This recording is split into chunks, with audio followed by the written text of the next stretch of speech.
Good morning. I have a small voice, so I want to be sure you can hear me through the microphone. This is good, isn't it? Okay. Well, patriotism is our subject for the day. It is not something we're born with. It's a set of attitudes and beliefs and behaviors that have to do with loving our country. And these develop over time and evolve as we grow and as we age. And over time, our country changes too. So the patriotism we learned about when we were in elementary school may be different from what it is today. And it seems like a good idea to reevaluate our ideas about patriotism and think how we fit in from time to time. And what better time than the 4th of July week? So that's why we're here today. When a baby is born, it doesn't have any sense of patriotism. It doesn't know whether it was born in Australia or the United States or Timbuktu, because it's only focusing on its own immediate needs. But gradually that child becomes aware that he is part of a family, and then a neighborhood, and then a community. And at some point, probably early in elementary school, that child learns about identifying with a certain country. Patriotism, I think, in its most basic form, is learning to identify with our tribe and to be part of that tribe. Just like the Clemson nation is proud of Clemson and wears orange. That's sort of what it's like. We say, I am one of us. This is my people. This is my group. George Bernard Shaw made a quip that said, patriotism is the belief that this country is the best one in the world, simply because I was born in it. My earliest memories of learning about patriotism date back to my kindergarten year in Hull, Iowa, a tiny town in Hull, in Iowa. We had to say the Pledge of Allegiance every day in kindergarten, and at the beginning I wasn't even quite 5 years old. We stumbled over big words like republic and allegiance and indivisible, 5 syllables. In that Dutch-American community, there were many children and grandchildren of immigrants, so we were part of the melting pot, pledging allegiance to the flag of this country that had given land to our grandparents and great-grandparents, immigrants coming to work, wanting to work. Then we moved, and in second grade in Newton, Iowa, we studied the song, America the Beautiful. Pretty big words in there, too. When asked to draw an illustration from that song, I drew an airplane. This is a true story. I drew an airplane with little apples and oranges hanging from the wings. I had to explain to my teacher that this was a picture of the fruited plain. Yes, that's true. In those years, we threaded strips of red, white, and blue crepe paper through the spokes of our bicycle wheels so that we could ride our bikes in the local 4th of July parade each year. And since my dad worked for a local newspaper, we went to every 4th of July parade around. I have seen a lot of 4th of July parades in those little towns in Iowa. Well, in third grade, we learned to add the words under God to the Pledge of Allegiance. And that seemed like the right thing to do at that time. 2 years later, we learned that the flag would now have 50 states instead of 48 to represent our new states, Alaska and Hawaii. Also in elementary school, we studied our patriot heroes. George Washington, who admitted he had chopped down the cherry tree, saying, "Father, it was I who chopped down the cherry tree because I cannot tell a lie." Honest Abe, we studied. We were told that, I don't know if you heard this or not, Honest Abe walked back a mile in the snow to return a few pennies of extra change that the cashier had given him in the grocery store. And we learned also that we were taught that our country had the best possible form of government, a government of, by, and for the people, a government with a system of delicate checks and balances, a democracy. Pride in this exemplary government was the foundation of our patriotism. So idealistic. I do feel nostalgia for those times. In Mexico, children are brought up to love their country, but Mexican patriotism has little, if anything, to do with the government. Mexican children master the national anthem in kindergarten, even though it is the longest national anthem in the world. At the Olympic Games, when Mexico wins a medal, the advertisers are not happy because the Mexican national anthem cuts into their time. Well, these Mexican children sing that anthem with gusto at school functions and soccer games, and at the end of the year closing ceremonies when they come out of kindergarten. The rest of their patriotism focuses on aspects of Mexican culture other than the government. Mexican children celebrate the rich body of folkloric dances of Mexico, and they learn those dances in school as part of the curriculum. They celebrate the cultural patrimony that dates back 3,000 years, and they celebrate the 35 Mexican sites designated by UNESCO as World Heritage Sites. The U.S. has 23, Mexico has 35. Well, and they celebrate the culinary wonders of Mexico, special holidays, and spectacular landscapes like snow-capped volcanoes. One writer said, patriotism, or at least part of patriotism, is loving the food you grew up with. Think about that. In Mexico, that would be corn tortillas, tomato salsa, chiles, black beans, like for Jorge. For me, growing up in Iowa, that would be fresh corn on the cob, 15 minutes from garden to pot, country ham, homegrown tomatoes, rhubarb pie. That's my comfort food. So Mexicans have much to be patriotic about, even when they are not happy with their government. 2 or 3 years ago, the approval rating of the then president of Mexico, Enrique Peña Nieto, fell to a dismal 21%. That's half of what our current president has. But even in such troubled times, the Mexicans' love of their heritage and their culture does not abate. Their love of country is bigger and broader and deeper than the government, and very separate from it. Nobody in Mexico would think of burning the flag or refraining from singing the national anthem as a form of protest. They just don't do it that way. I'm not sure what lessons can be learned from this. Perhaps that you can love your country even when you don't like what's happening in your government. And if whatever's happening in the government makes you too sad, one thing you can do is think of other things that you love about your country. It does occur to me that in many countries of the world, the government is not designed to be of or by or for the people. And in fact, the people may have an adversarial relationship with the government or vice versa. But pride of place and feeling like you belong to a certain group is perhaps a universal need or universal desire. At any rate, I think patriotism in those places becomes a celebration of ethnic heritage, like folk dances and music and special recipes, and grandma's Christmas cookies from the old country, folk tales, ethnic heroes, and so forth. So when the immigrants arrive to America, I think this ethnic pride is often what they bring from the motherland. They leave their government behind and bring the rest, even as they swear allegiance to the government of the United States. These varied cultural traditions brought here from abroad have contributed to the rich fabric of our melting pot culture.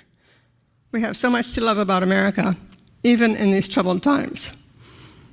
Now that's the fuzzy, feel-good part of patriotism. Now we get to the harder part, facing what's going on. Anyway, here in America, we do associate patriotism with our system of government. We grew up rightfully proud of our system of government, which is supposed to be us, a government of the people, by the people, and for the people. But some of the lofty phrases we learned as children have a hollow ring today. One nation indivisible? America looks more like two warring camps, each side demonizing the other, hurling insults across a chasm, a deep, widening chasm that used to be simply the aisle, the other side of the aisle. A nation of, by, and for the people? It seems to be controlled by elites and special interests and lobbyists. With liberty and justice for all, we still have a long way to go to achieve that. And those words on the Statue of Liberty, give me your tired, your poor, your huddled masses yearning to be free. I won't even go there because it makes me weep.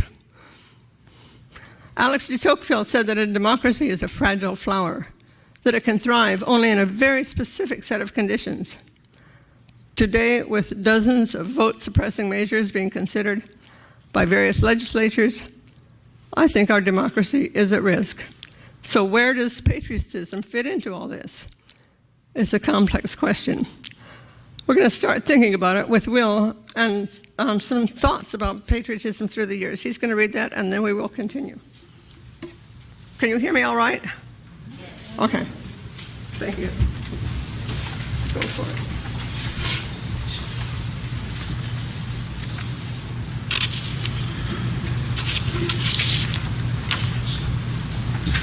You have a insert in your book. Yeah, there is a printout in your bulletin for the responsive reading. I'll be reading the plain text, and you'll read the italicized. Through the centuries, there have been many thoughts about patriotism. Here's some for our reflection. Patriotism consists not of waving the flag, but in striving that our country shall be righteous as well as strong.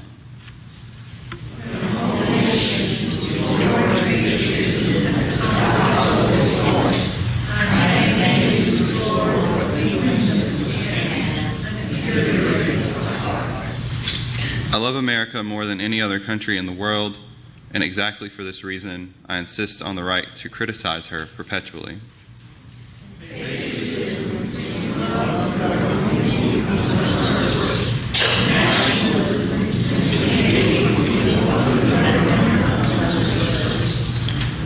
No matter that patriotism is too often the refuge of scoundrels, dissent, rebellion, and all-around hell-raising remain the true duty of patriots.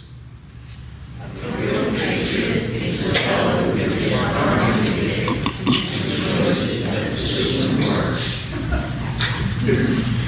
The duty of a patriot is to protect his country from its government.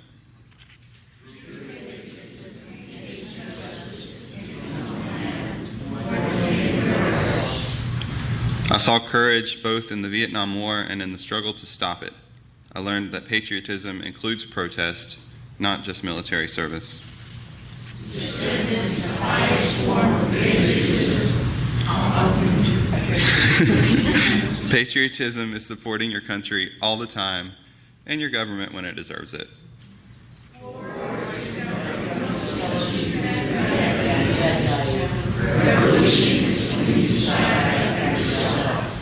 The greatness of America lies not in being more enlightened than any other nation, but rather in her ability to repair her faults. Patriotism is not short of printing outbursts of emotion, but rather the tranquil, steady dedication of a lifetime.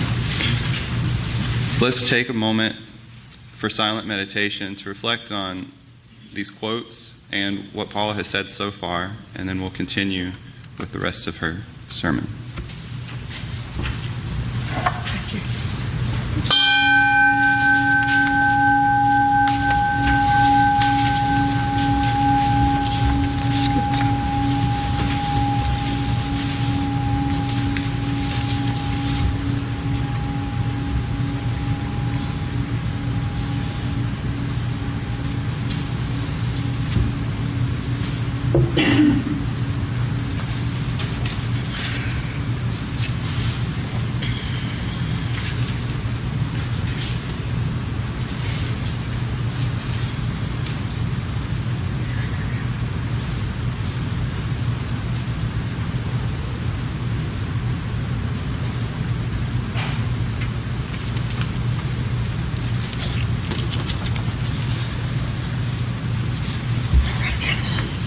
So, did you like those quotes?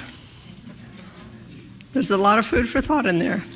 And if you take these home and think, you can figure out which one resonates with you the most. I like them all, and there are more on the internet too. So what is the takeaway from all of this? First of all, we must remember that patriotism does not mean loyalty and support of a specific administration or of a specific leader. Patriotism, I think, is remaining true to the highest values of our country, to love and support our most noble ideals. And what are those values and those ideals that we support as patriots of this country? The freedoms guaranteed in the First Amendment: freedom of speech, freedom of press, freedom of religion, freedom of the right to assemble, freedom of the right to dissent, and to remain true to those values when we feel they're not being followed, we dissent. Not only is dissent okay for a true patriot, it's just about required.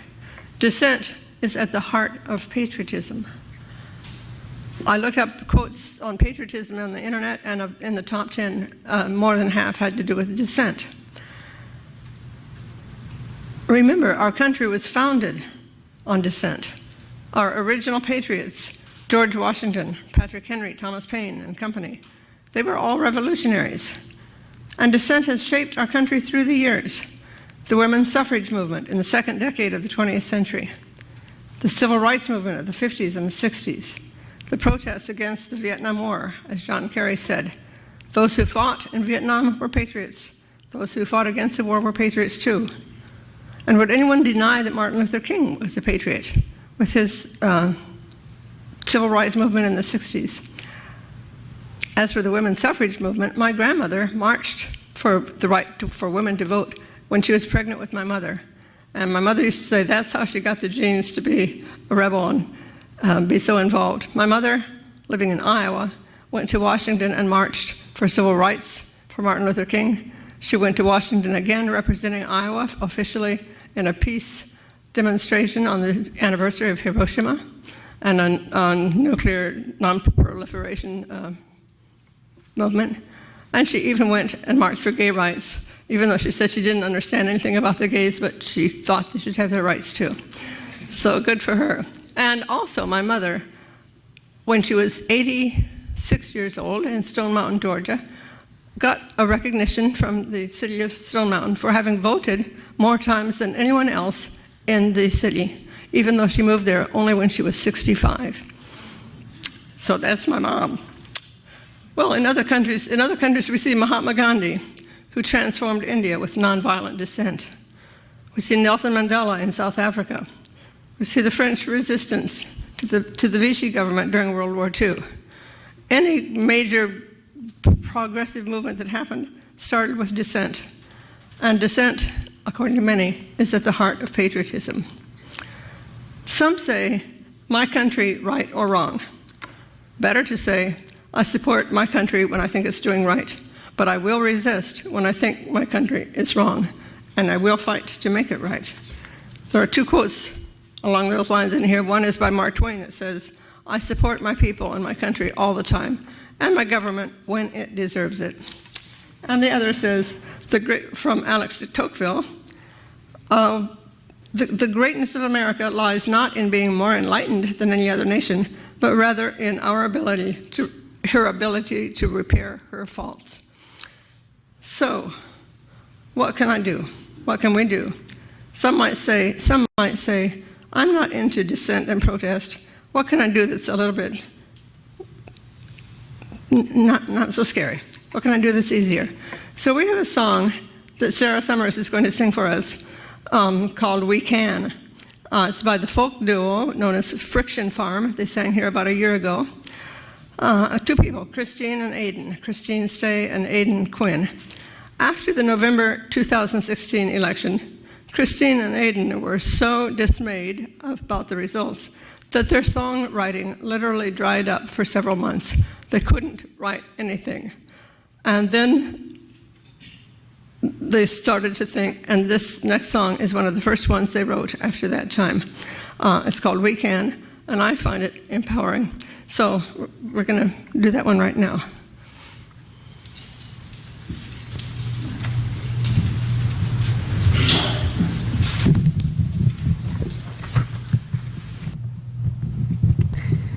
This song actually has a chorus to it.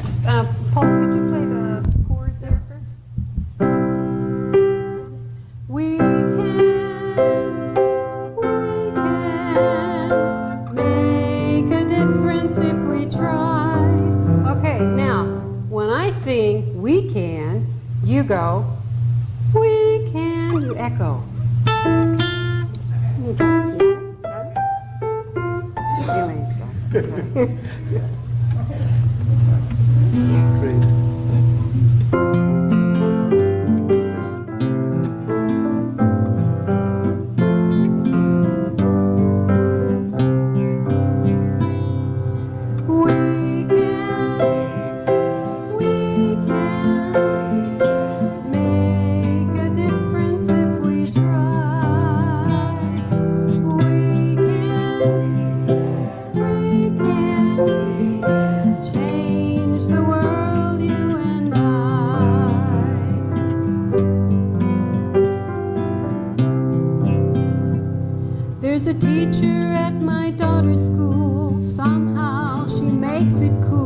like complex calculations and poetry.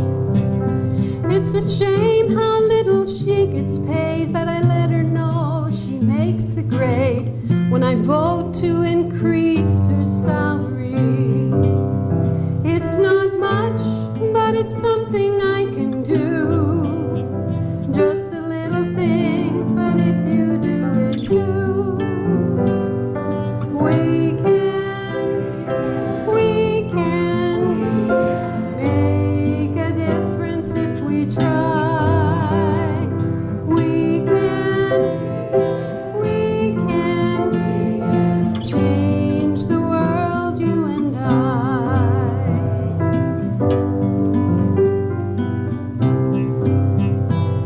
New couple moved in down the street. The neighbors haven't tried to meet, 'cause they look and act a little differently. Can't change how people think, but sharing dinner and a drink shows that different is alright by me. It's not much, but it's something I can do. Just a little thing, but if you do it too, we can make a difference if we try. We can change the world, you and I.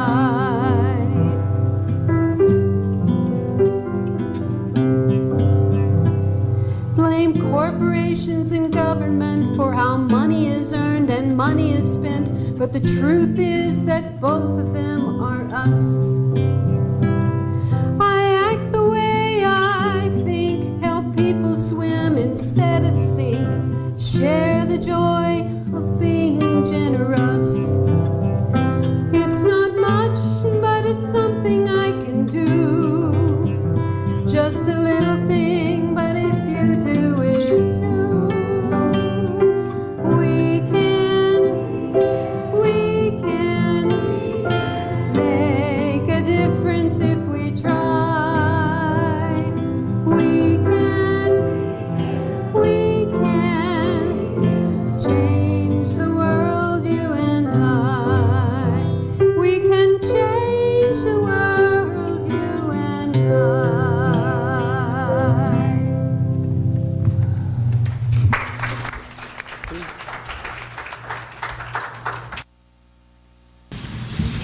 Thank you, Sarah, so much. It took us a while to learn that off the internet, but we did. Okay, so what do we do from here? How can we come together, and how can we get across that great divide that has us in two nations all together in the United States? The political right says, make America great again, and the political left says, keep America great. So if we all love America, and we all wish for America to be great, why can't we discover common ground? I think a nation divided cannot thrive properly, so we really need to try to depolarize and seek commonalities. I'd like to tell you about an organization you might already know about called Better Angels, one of a number of citizens organizations that are developing, springing up around the country. And this is a hopeful sign, uniting red and blue Americans in a working alliance to depolarize America. From the web page of Better Angels, of which Dell Kimbler is a member, Andy too maybe, here are 3 points in the mission of Better Angels. We try to understand the other side's point of view, even if we don't agree with it. We engage those we disagree with, looking for common ground, looking for ways to work together. And number 3, we support principles that bring us together rather than divide us. In their carefully structured sessions, members of Better Angels aim for what they call accurate disagreement. Their goal is not to try to change anyone's mind, but rather to humanize the other side, to make it more than a blip on Twitter, to humanize the other side. And they learn how to talk to each other with specific strategies. For example, they learn how to make I statements, such as, I feel uncomfortable with this, or I worry about that. They do not make you statements like, but all you guys think about is X, Y, and Z, or incredible, I can't believe it. Do you actually believe that? That's not productive. And the website also says, if feelings about our political adversaries can be represented on a spectrum, the objective of Better Angels is to move Americans from hatred and fear to respect and appreciation. At least this is the beginning of a dialogue. I'm not saying this is a solution. There are plenty of things to do, but this is a beginning. And Better Angels is just one of a number of organizations that are cropping up, whose mission is to depolarize America. Another group I just became aware of is called Theory of Enchantment, and it has 3 defining principles. The first is, remember that we are all human beings, not political abstractions. Sometimes when we communicate only by internet, we forget that. We are all human beings. The second is, if you must criticize someone whose ideas you don't like, then criticize in order to uplift and to empower, never to tear down and never to destroy. Sounds good to me. And the third is, everything we do should be rooted in love and compassion. You can find that link through the Better Angels website. So, we cannot solve all our problems in this country in an hour, but we can resolve to seek some common ground. We can work to engage in dialogue with individuals from the other side of the aisle and truly listen to those voices. We can do the little things that Sarah sang about.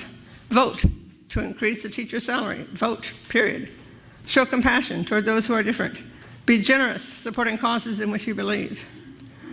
We can remember that dissent is at the very heart of patriotism. Support our country when it's right, resist when it's wrong. Write your congressman, call. And remember, for our sanity, remember St. Francis's Serenity Prayer. Give me the courage to change the things I can, the serenity to accept the things I cannot, and the wisdom to know the difference. For your own mental health, I suggest that you not wallow in blogs and websites that trash the other side, and especially don't read all those long series of comments below those blogs and websites. We can spend our time on positive action. And remember that patriotism is bigger and more noble than partisanship. We can all claim to be patriots. Patriotism is not the property of the right or the left. We can all be patriots. And I think we should resist efforts of one side to lay claim to being the only patriots. We can remember that the love of America, patriotism, includes more than politics and government. We can celebrate the foods of our childhood, the holiday customs, the 4th of July with the fireworks, the music of George Gershwin that Sarah sang at the beginning, or Duke Ellington, or Louis Armstrong. All this popular culture, this love of Americana, may well lead us to common ground with the other side, because they like those things too. On Thursday evening, Jorge and I went with a couple of friends to enjoy the Seneca fireworks display. And that display was fabulous. It took me back to my childhood, back remembering the love of America that began way back then. And it started to shatter when John Kennedy was killed on my 18th birthday. Yeah. I did not think I was going to get choked up. That was my beginning. That was my introduction to adulthood, was having my president killed that day. I'm quite sure that in the crowd of fireworks, to see the fireworks, I'm quite sure that in Seneca, South Carolina, 4th of July, there were people from both sides of the aisle there, from both sides of that great political divide, and we were all there together loving those fireworks. So we do have points in common. So I'm saying, be the change you seek in the world, and let us all pray for America so we can come a little closer to being one nation. I can't believe it. One nation indivisible with liberty and justice for all. So happy 4th of July.